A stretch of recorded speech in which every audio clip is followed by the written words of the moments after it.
Bumitiw na sa Partidong Lakas ang ilang opisyal nito, kabilang ang chairman na si Gibo Teodoro. Ang tanong ng ilan, humihina na ba ang lakas?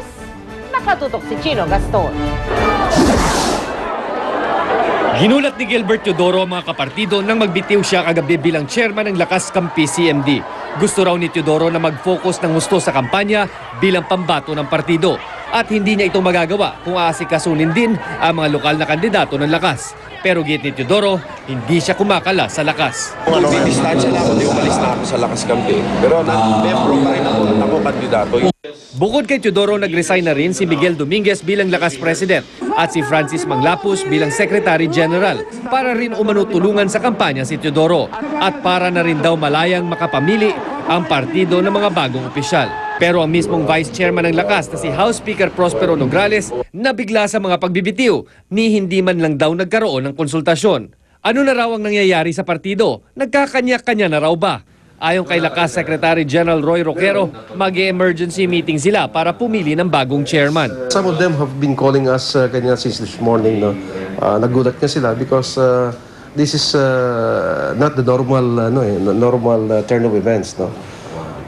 But this could be an unorthodox approach, no? Or a tactical maneuver.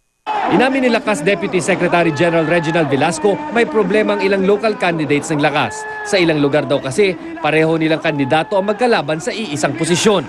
Hindi raw nila ito natutukan bago magsimula ang kampanya. Ang mga taga-Lakas na sina Luis Chavit Singson at Bukidnon Governor Jose Maria Zubiri, si Senador Manny Villar ang inendorso imbis na si Teodoro. Ang iba pang partido gaya ng Liberal at ng Puwersa ng Masang Pilipino, tumindi ang hinala na hindi nga si Teodoro ang manok ng administrasyon kundi si Villar.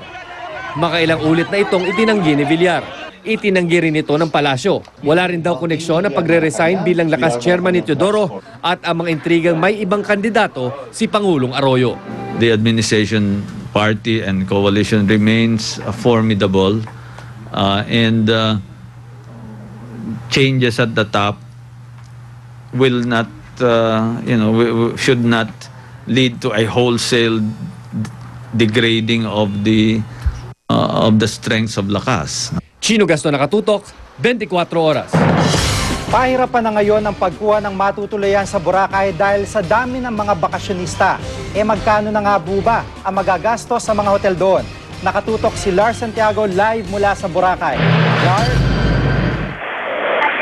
Higit tulad ng inaasahan, ngayong araw ay nagsimula ng dumagsa ang mas maraming bilang ng mga turista dito sa Boracay.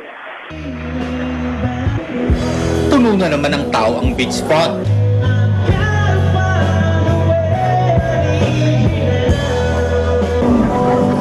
Ang mga dumarating na bakasyonista, may kanya-kanya ng destinasyon.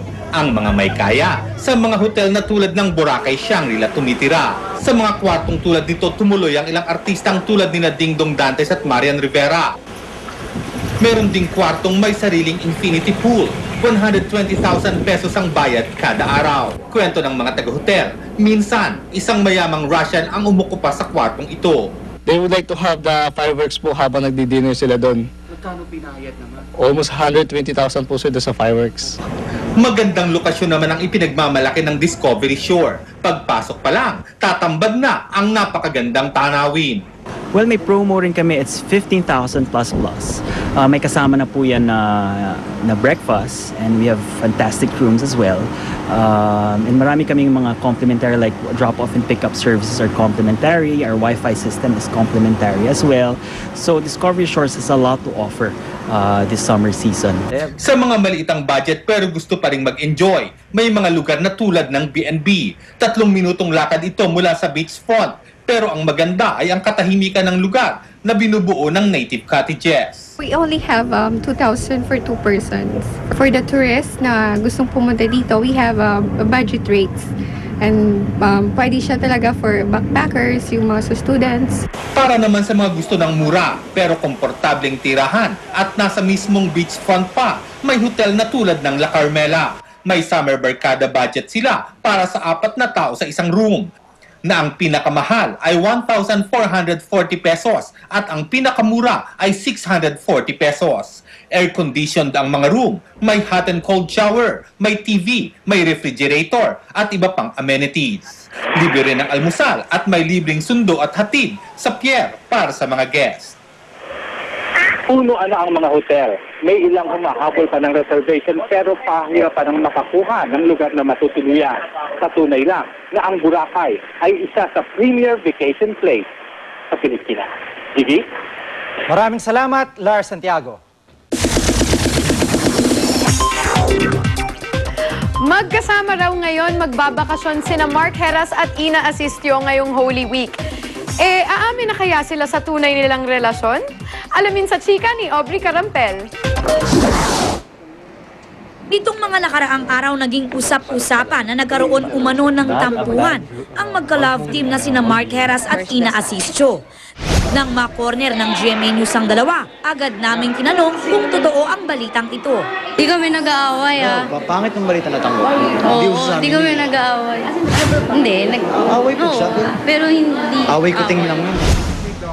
Pag-amin naman ni na Mark at Ina, hindi naman daw maiiwasan na paminsan-minsan ay nagkakaroon sila ng ganitong di pagkakaunawaan.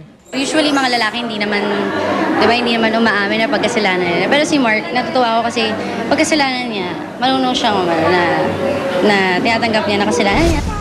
Kahit na halos araw-araw na nagkikita sina Mark at Ina dahil magkasama sila sa kanta seryeng Diva at Party Pilipinas, pinili pa rin nilang magsama ngayong Holy Week sa Subic kasama ang pamilya ni Ina. Pinilit naming paaminin ng dalawa kung sila na ba talaga. Pero giit nila, magkaibigan lang sila. Ang tagal lang namin magkaibigan ni Mark eh. Part na siya ng family. Masaya kami na ganito lang. Hindi, tsaka we're just happy kung ano yung meron kami ngayon. Na wala nang gugulo, walang bad issues. Aubrey Carampel updated sa Showbiz Happening. And that's it for Chika Minute. Sa ngalan ni Pia Guanyo, ako po si Rian Ramos. Mel? Salamat, Rian. At yan po ang mga balitang aming tinutukan sa nakalipas sa 24 oras. Maraming salamat sa inyong pagtitiwala. Naway magkaroon po tayo ng mapayapa at makahulugang Semana Santa. Sa ngalan ni na Mike Enriquez, Jiggy Manica, Rian Ramos at Pia Guanyo, mula sa tahanan ng katotohanan. Ito ang GMA. Walang kinikilingan, walang pinoprotektahan, walang kasinungalingan. Serbisyong totoo lamang. At dahil hindi natutulog ang balita, nakatuto kami 24 oras.